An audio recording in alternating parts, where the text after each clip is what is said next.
Yeah so ఎక్కడి నుంచి start చేయాలో తెలియట్లేదు కానీ నేను చావకూరసలుగా అయిపోయిన తర్వాత ఒక 3 years తర్వాత నాకు ఒకరోజు షైన్ స్క్రీన్స్ నుంచి కనిష్క గారు కాల్ చేసి కౌశిక్ నాకు ఎప్పటి నుంచో ఇట్లా ఉంది అంటే నీతో వర్క్ చేయాలని ఇంట్రెస్ట్ ఉంది, సో ఒకసారి రేపు సాహు గారికి కథ చెప్తావా అని అడిగారు. సాహు గారికి కథ చెప్తా అంటే ఎందుకు చెప్పను, ఆబ్వియస్లీ చెప్తాను, అంత పెద్ద ప్రొఫెషనల్స్ నుంచి కథ చెప్తావా అని పిలుపు వస్తే ఖచ్చితంగా చెప్తామని వెళ్ళి నరేట్ చేశాను.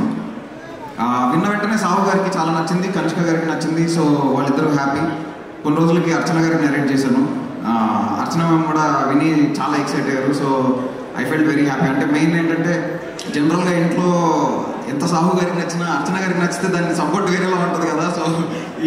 సో అలా అందరికీ నచ్చిన తర్వాత ఈ ప్రాజెక్ట్ టేక్ ఆఫ్ అయింది. అండ్ ప్యారల్గా కొన్ని రోజుల తర్వాత నాకు బెల్లంకొండ శ్రీనివాస్ గారు కథ వినడం జరిగింది. ఆయన కూడా ఇమీడియట్లీ నచ్చిందని చెప్పారు. యాక్చువల్లీ నాకు ఆయనతో ఒక చిన్న ఇన్సిడెంట్ ఉంది, అది షేర్ చేసుకోవాలనుకుంటున్నాను. ఏంటంటే టైసన్ నాయుడు షూటింగ్ అప్పుడు నేను ఫస్ట్ టైం ఆయన కలిసాను. దాని తర్వాత కొంచెం ఇంటరాక్షన్ చేసాము, కొన్ని రోజులు మాట్లాడుకున్నాను. దాని తర్వాత ఒకరోజు నేను జూబ్లీహిల్స్ దగ్గర కారులో వెళ్తుంటే ఎదురుకుండా నుంచి ఒక రేంజ్ రోవర్ వచ్చి ఆగింది. నేను హార్న్ కొడుతున్నా, అవతల పక్క ఆ కారు నుంచి ఒక మనిషి హార్న్ కొడుతున్నారు. జరగట్లేదు, నాకు పక్కకి వెళ్ళడానికి ప్లేస్ లేదు, అతనికి పక్కకి వెళ్ళడానికి ప్లేస్ లేదు. సో ఎంతసేపటికి నేను జరగట్లేదు, తను జరగట్లేదు. తర్వాత ఆ రేంజ్ రోవర్ కారు అలా పక్కకి వెళ్ళి అందులోంచి విండో డౌన్ చేస్తే భయ్యా ఏంటి బ్రదర్ ఎక్కడికి, ఏంటి బ్రదర్ ఎక్కడికి అన్నాడు. చూసి నేను షాక్, అమ్మని చిచ్చి నేనేమో ఎదురుకుండా నేను వచ్చాడు, నేనేమో మరి అలా జరగకుండా ఉన్నాను అనుకున్నా. Then I message him, after which మేము కలిసాము, అలా కథ చెప్పడం జరిగింది. తనకి చాలా నచ్చింది, ఇమీడియట్లీ ఈ సినిమా చేస్తాను. సో అలా ఈ ప్రాజెక్ట్ టేక్ ఆఫ్ అయింది. సో బేసిక్గా ఒక సినిమా తీయడం అనేది ఒక డైరెక్టర్కైనా ప్రొడ్యూసర్కైనా ఎవరికైనా ఒక సినిమా తీయడం అనేది ఎగ్జామ్ రాయడం లాంటిది. సో నేను ఈ ఎగ్జామ్ రాయడానికి నాకు హాల్ టికెట్ ఇచ్చిన బెల్లంకొండ శ్రీనివాస్ గారికి, నన్ను నమ్మి నాకు ఎగ్జామ్ ఫీజు కట్టిన మా సాహు గారికి, అరే ప్రీవియస్ ఎగ్జామ్లో ఫెయిల్ అయ్యాడే మళ్ళా ఈసారి పాస్ అవుతాడో లేదో అని ఏమాత్రం ఆలోచించకుండా వీడు గుడ్ స్టూడెంటే, వీడు ఎగ్జామ్ రాసి పాస్ అవుతాడు అని ఇద్దరు నమ్మడం వల్లే ఈ ప్రాజెక్ట్ జరిగింది. అంతే.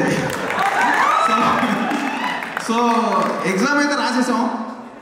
సో ఖచ్చితంగా డిస్టింక్షన్లో పాస్ అవుతామని అయితే నమ్ముతున్నాము. తర్వాత అనుపమ గారు ఆ ఎగ్జామ్ రాయడానికి మాకు సపోర్ట్ చేశారు.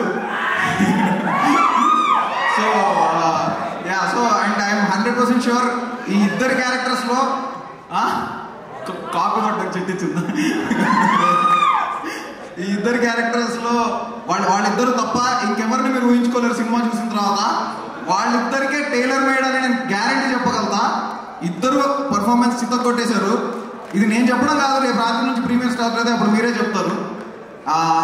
అండ్ నా టీం అందరికీ thank you so much. Without all of them నేను ఏమీ చేయగలిగేవాడిని కాదు. అండ్ మా అమ్మ నాన్నకి థ్యాంక్ యూ, అలేఖ్యాకి thank you, and thanks lot everybody. So basically cinema అంతా అయిపోయింది. ఆయన ప్రమోషన్స్లో స్టేట్మెంట్ ఇచ్చారు, 10 నిమిషాల తర్వాత మీరు ఎవరైనా ఫోన్ పట్టుకుంటే నేను సినిమా ఇండస్ట్రీ వదిలేస్తా అని. బాబు ఎంత పెద్ద స్టేట్మెంట్ ఇచ్చారని ఒకసారి క్రాస్ చెక్ చేసుకుందామని నేను రాత్రి మళ్ళీ సినిమా చూసుకున్నాము. అస్సలు కంగారు లేదు, సినిమా బాగా వచ్చింది. ఇంకోటి ఏంటంటే 10 నిమిషాల తర్వాత వాళ్ళు ఫోన్లు పట్టుకుంటే మీరు కాదు నేనేస్తాం. అందుకని ఒళ్ళు దగ్గర పెట్టుకుని ఆడియన్స్ని గ్రాంటెడ్గా తీసుకోకుండా డెఫినెట్గా సినిమా బాగా చేసాం అందరం, అండ్ బాగా వచ్చిందని అందరం నమ్ముతున్నాము. సో అందరికీ పేరు పేరున thank you so much. DOP చిన్మయ్కి అండ్ మ్యూజిక్ డైరెక్టర్ చేతన్ భరద్వాజ్కి, వాళ్ళిద్దరి వర్క్ చాలా స్టాండ్ అవుట్ అవుతుంది ఈ సినిమాలో.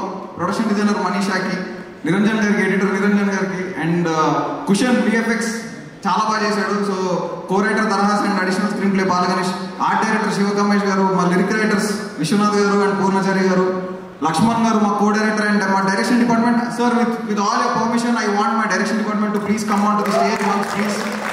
ఎందుకంటే వాళ్ళు సినిమా స్టార్ట్ అయినప్పటి నుంచి సినిమా అయిపోయేదాకా ఫస్ట్ వాళ్ళే అందరికంటే ఎక్కువ కష్టపడేది. కాకపోతే వాళ్ళు బయటికి కనిపించారు, తొందరగా స్టేజ్ మీదకి రావాలి అందరూ. Direction department please come on to the stage. ఏంటి వీళ్ళిద్దరు తప్ప ఇంకెవరు లేదా? అవుట్పుట్లు వెళ్ళిపోయినాయి కదా ఆల్రెడీ.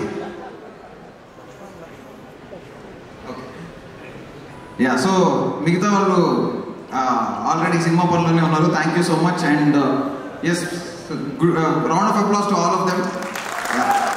అండ్ థ్యాంక్స్ అలాట్ ఎవరైనా మర్చిపోయి ఉంటే క్షమించండి. అండ్ మీడియాకి కూడా మాకు ఫస్ట్ నుంచి సపోర్ట్ చేస్తూ వస్తున్న మీడియాకి thank you so much. And event organise చేసిన UV media thanks a lot sir. So thank you చెప్పండి.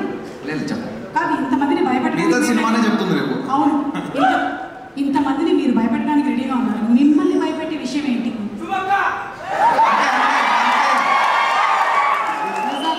ఇందాక మీరు మాట్లాడారు కదా, జెన్యూన్గా భయం వేస్తారు.